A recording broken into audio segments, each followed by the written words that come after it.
ప్రాణానికి సేద తీరాలి అంటే దేవుడి వాక్యం వినాలి. దేవుడి వాక్యంలో ప్రతి విషయంలోనూ దేవుడు నిన్ను ధైర్యపరుస్తాడు.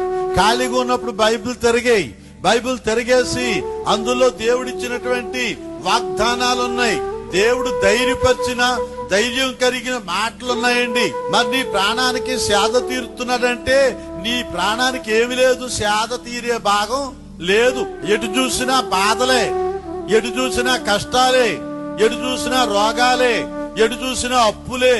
ఎలా బతకాలి, ఎలా చెయ్యాలి, ఏమిటి బ్రతుకు, బతకమైనా సావమైనా దేవుడు ఎందుకెట్టాడు నాకు ఈ బ్రతుకు, తీసుకుపోతే బాగుంది. ఇలాంటి వాళ్ళు ఎంతమంది, అనేక మంది ఉన్నారు.